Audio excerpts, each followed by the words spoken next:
안녕하세요. 둘라 행복다육 둘라입니다. 여기 남부는 지금 기온이 30도예요.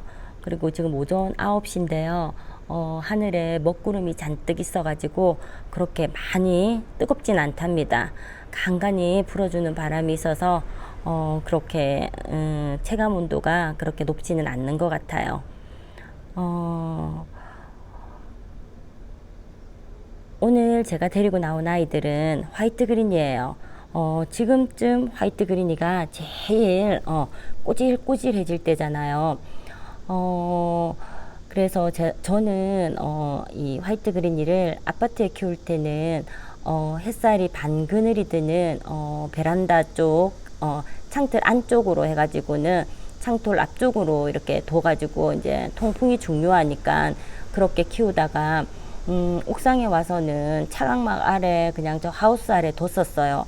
근데 이 아이들이 아파트에서 올 적에 그해 여름에 너무 힘들어 가지고는 진짜 얼굴에 입장이 거의 다 소멸할 정도로 왔었거든요. 그래서 여기 와가지고 분갈이를 하는데 뿌리 상태들이 너무 안 좋아서 여기에 있는 아이들 50% 이상은 거의 뿌리를 다 잘라내고 새 뿌리를 받은 아이들이에요. 그래서 이제 작년 여름 첫 여름을 났었고요. 여기 옥상에 와서 올해 두 번째 여름인데요. 제가 보기에는 이렇게 꼬질거리고는 있지만 작년 여름보다는 좀 그래도 선방하고 있다는 생각이 드네요. 애들 입장을 보니까요. 우리 이렇게 화이트 그린이를 키우시는 분들 보면 가을 9월쯤 되어가지고 분갈이를 다 시키고 새 흙에 앉히면 새로운 얼굴들이 많이 생긴다고 하더라고요. 저는 아파트에 있을 적에는 그렇게 분갈이를 그렇게 자주 하지는 않았었어요. 자리 차지도 있었고 너무 자주 해주니까 뿌리 내리는데 시간이 많이 걸리고 몸살에서 가는 아이들도 있고 해서요. 근데 이제 작년 여름 같은 경우에는 아이들이 정말 얼굴이 너무 작아가지고 소멸하기 직전이어서 다 이제 뽑아가지고 확인하는 차 뽑았더니 뿌리들이 건강한 아이들이 없더라고요. 그래서 이제 거의 분갈이를 다 해줬고요. 지금 올해는 지금 어떻게 해야 하나 고민 중이에요. 이제 8월 초 이렇게 들어서고 나면은 지금 더위는 한창 기승을 부릴 때지만 한 2주 정도 있으면은 이제 아침 저녁으로 찬바람이 불면서 공기가 달라져요. 제가 볼 때는 8월 22경만 넘어가면 바람 이렇게 느낌이 달라지더라고요. 그래서 분갈이를 얘네들이 8월 말이나 9월쯤에 분갈이를 해야 하나 말아야 하나 이제 옥상에 올라와서 보고 있다가 오늘 이렇게 데리고 나왔습니다. 그래도 나름 잘 견뎌주고 있는 것 같아서 너무 기특해요.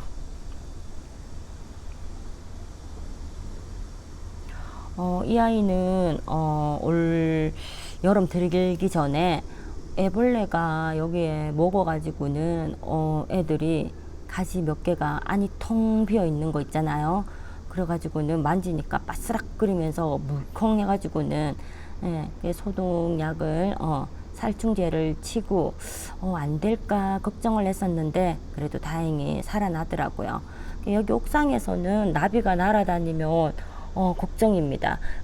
나비가 이렇게 며칠씩 나타나고 나면은 아주 연하게 희석을 해서 이렇게 화이트 그린이나 아주 연약한 줄기를 가지고 있는 아이들한테는 그냥 물 줄 때 물 준다 생각하고 살충제를 이렇게 뿌려줘야 돼요. 아니면 어느 날 보면 이 줄기가 나비가 알을 낳고 가가지고는 그 애벌레가 이렇게 화이트 그린이 줄기 목대 쪽으로 부드러운 쪽을 갉아 먹어가지고는 이렇게 얼굴이 어느 날 보면 소멸해가지고 있을 때가 있어요. 텅 비어 있죠, 줄기 안이. 그런 거 조심하셔야 돼요.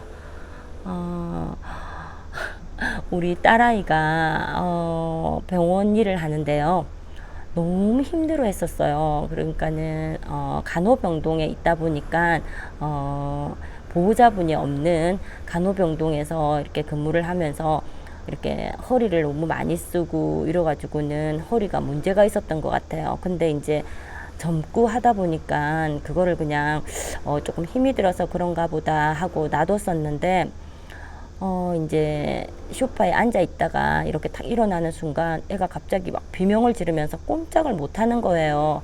그래서 그냥 우리는 삔 거 정도로 생각을 하고 집 옆에 이제 한의원을 서서 로봇처럼 가서 침을 맞고 다시 이제 집으로 올라와 가지고는 침대에 누워 가지고 하루를 견뎠어요. 이제 침도 맞고 약도 먹고 했으니까 다음날 아침에 이제 애가 괜찮으려니 조금 나으려니 하고 이렇게 가봤더니 아예 이제는 움직임조차도 못하는 거예요. 화장실조차도 못 가고 애기 아빠하고 내가 뭐 안을 수도 없고 업을 수도 없고 뭐 이거는 택시를 부를 수도 없는 상황인 거예요. 애가 아예 꼼짝을 못하고 있는 상황이니까. 그래서 살다가 제가 119라는 걸 처음 불렀습니다. 너무 젊은 아이고 한데 허리 이거를 가지고 119를 불러야 되나 굉장히 고민을 했지만 도저히 애기 아빠하고 나오고는 이 애를 데리고 병원을 갈 수 없어서 119를 불러서 이제 응급실에 가서 응급으로 이렇게 사진을 찍어 보니까 디스크가 협착이 오면서 약간 삐져나온 거예요. 그래가지고는 얘가 이제 꼼짝을 못하게 되는 상황이 온 거예요. 너무 통증이 심해서. 그래서 그 응급으로 응급 시술을 들어가서는 허리에 이제 그 협착되는 부분과 띄어나온 척추 디스크를 좀 이렇게 밀어 넣는 시술을 받고 그러고 나서 이틀 동안 병원에 있다가 이렇게 나오게 되었어요. 너무 갑작스러운 일이었고 너무 황당해가지고는 쟤나 아빠나 굉장히 우리 애도 굉장히 놀라고 그랬었어요. 이 119가 살다가 부를 일이 없어야 되는데 근데 정말 그 응급 상황이 되니까 너무 119에 고마움과 감사함을 느끼게 되더라고요. 그래서 다행히 응급시술을 받고 지금은 일어나고 화장실 가는 정도로 지금 움직이고 있어요. 그게 너무 다행인 거죠.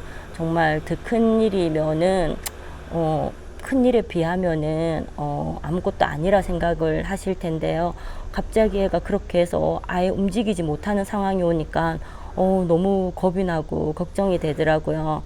그래도 워낙 요즘은 의술이 좋다 보니까 그래도 이제 응급으로 가서 응급시술 받고 이렇게 조금씩 걷고 움직일 수 있어서 너무 다행이에요. 그래서 어저께 이제 퇴원을 하고 근데 요즘은 시술을 하고 나면 이틀 만에 그 시술이 끝나면 집을 보내주더라고요. 근데 그 시술이 아닌 현미경 수술을 하게 되면 입원 기간도 길고 흉터도 남고 병상에 누워 있어야 되는 시간도 많고 그래서 우리는 이렇게 비급여지만 응급시술을 해가지고는 이틀 만에 집에 올 수 있게 되었어요. 구독자분들께서 너무 염려해 주시고 위로의 글 남겨주시고 정말 이 유튜브를 하면서 이 사람 사는 냄새라고 해야 되나요? 그런 걸 느낍니다. 처음에 내가 이 유튜브를 시작할 때는 우리 이제 예쁜 아이들 같이 공유하고 그냥 서로 정보 좀 주고받고 하는 차원에서 시작했는데 이걸 하다 보니까 서로 이렇게 소소한 일상 이야기도 나누게 되고요. 그리고 이렇게 뭐 무슨 일이 있을 때도 정말 옆에서 위로의 글 한 글씩 남겨주는 것도 굉장히 큰 위로가 되더라고요. 그래서 이번 또 기회로 구독자님들 사랑을 한껏 느끼면서 둘라는 이렇게 영상을 들었답니다. 이제는 더위가 이제 얼마 안 남았으니까요. 우리 조금 더 힘내시고요. 둘라는 또 다른 영상으로 찾아올게요. 그럼 안녕히 계세요.